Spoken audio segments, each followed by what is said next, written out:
Consciousness is one of the biggest riddles in nature. It is an age-old question that has puzzled mankind for generations. The most puzzling thing about it is that we all innately know what consciousness is. It is what you are experiencing right now, but we still seem to struggle when trying to define it. But maybe the real issue is not whether we can define it, but that we have simply lacked the required understanding of what it means to be conscious to do this. So rather than trying to find a better definition, let us instead try to understand what it means to be conscious. And same as trying to understand love without ever falling in love. It is hard for us to understand consciousness without first learning what it feels to become conscious. And to do this, we have to go to the birthplace of my understanding, a place in which all of us can experience this, and that is in dreams. You see, dreams are the best place to look for consciousness, because not only do we all experience them, but within them, even the tiniest shift in our awareness makes an unimaginable difference. And what better way is there for us all to experience this transition than by reliving a dream together, all the way from our very first conscious experience to a fully realized lucid dream. The dream we will be using is a simple dream in which we are simply walking on a road, talking to a friend. And to help us better understand this transition, I will go through this in 5 stages. Let us begin. The first stage of consciousness begins with us discovering individual concepts that we experience only as fragments of memories. As in this dream, we would simply remember a road and a person. In the second stage, we start to build upon these concepts and begin to make connections between them. We realize that not only is there a road and a person, but it is our friend that is on the road. At the third stage, we begin to immerse ourselves into this environment. We become aware that not only is there a connection between these concepts, but it is us who is present and in an interaction with them. We realize that we are not simply on the road with our friend, but we are having a conversation with them. At the fourth stage, our immersion deepens as we begin to understand that not only are we in a constant interaction with this environment, but our actions have meaning and an impact within it. We become aware of our body's movement and notice that in fact, the topic we are discussing has an even greater significance than we had originally understood.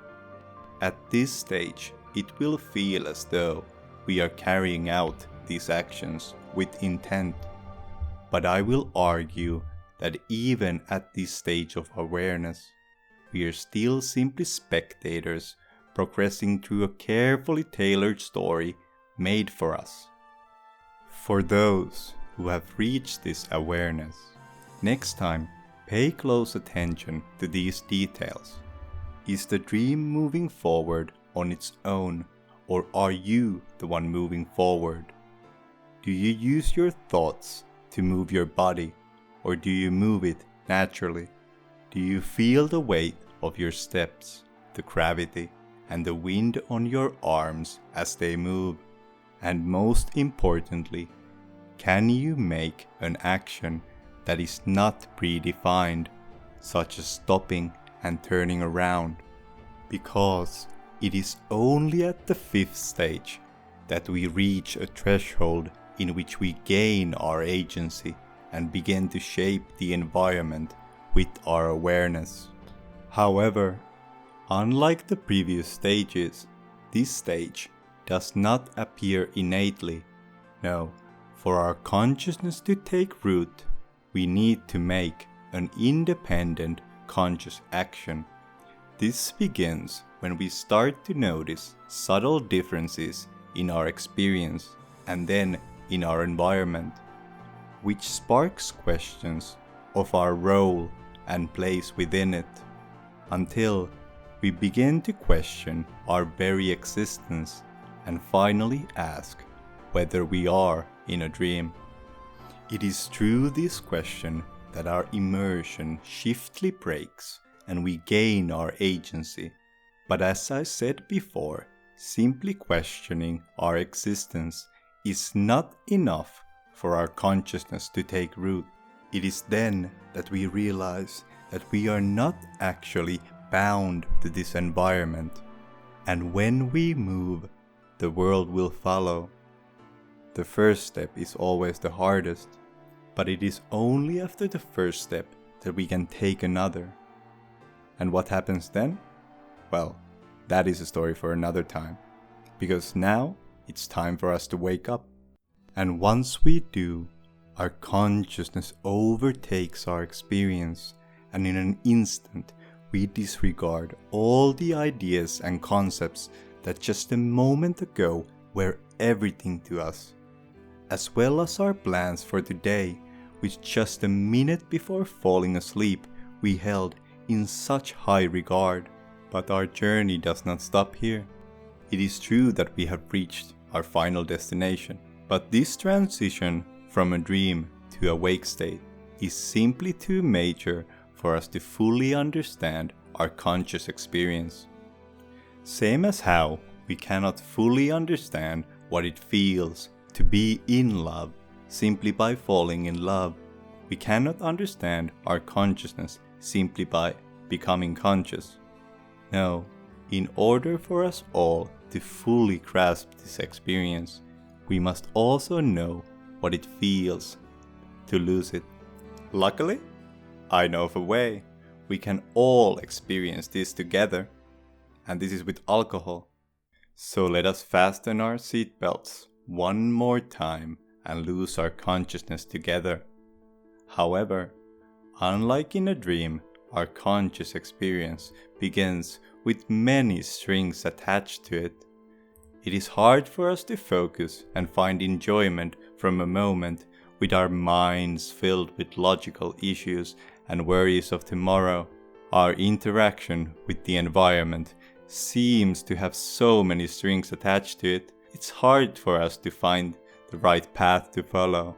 But as we begin to drink and start to lose our precious agency, our conscious experience shiftly changes, and just like in the dream in which we were fully engaged with simply walking on a road with our friend, as though it was the only thing of any importance to us, we begin to find this similar connection into our environment.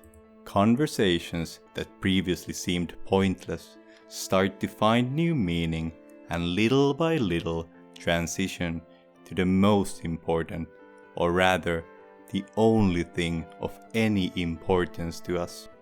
Our world begins to get confined to a singular room, with our worries of tomorrow disappearing one by one as we immerse further and further into our environment. Our concept of time warps from days to hours to minutes and then to seconds, until there is only a singular moment that we live in.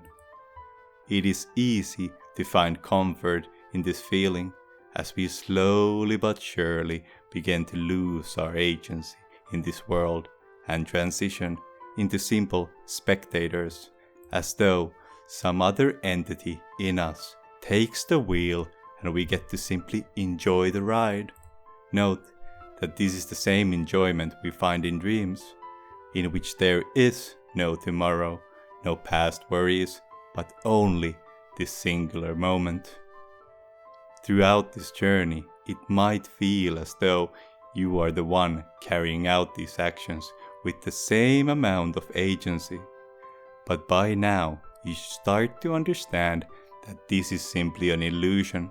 And as we continue our drinking, we begin to lose our existence in this world until our conscious experience transitions into simple fragments of memories that we piece together in the next morning.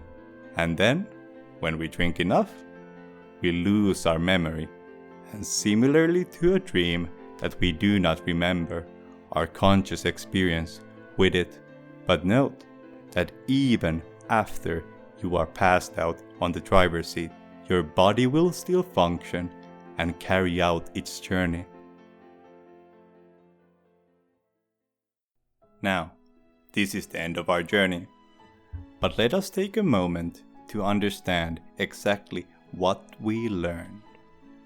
We learned that dreams are an invaluable tool that not only lets us better understand our own consciousness, but they also help us understand each other. It is through dreams that we understand that consciousness is not simply an on-off statement, but that even within us, humans, there exists a gradience of consciousness, an ever-shifting state in which there are different thresholds that only when reached are we granted our awareness and agency over our actions. But not only can we understand that they exist, we can also experience what it's like to be less conscious. And by studying our brain while we dream, we can understand what creates our conscious experience. Since while we dream, our prefrontal cortex is turned off. This would mean that the less activity we have in this part of our brain, the less conscious we are, which explains why most of us do not remember our dreams, and that the dreams we do remember are the ones we experience right before waking up. And it also would imply that in order for us to accumulate memories, we need to be conscious.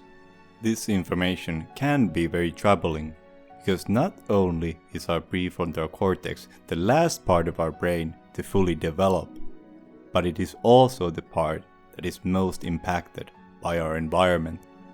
Which means that whether it is through lack of nutrition, bad education, or by physical damage, our ability to become conscious and to gain our agency can be damaged by our environment. So before judging the actions of a teenager or someone with a less developed prefrontal cortex, first try to understand that they simply might lack the awareness and agency that you hold. Same as we would never judge someone's actions in a dream, try not to judge the actions of those less conscious than you are, but rather guide them towards a better future. I hope that through this video you have either found a new understanding to your own consciousness, or if you were already conscious, I hope that you can try to better understand the actions of those less conscious than you are. For now, I thank you for watching. Consider liking the video and subscribing to the channel. If there was some topic that you were interested in and would like to hear my perspective on it, please comment it down below and I will go through it in a future video. For now, enjoy life!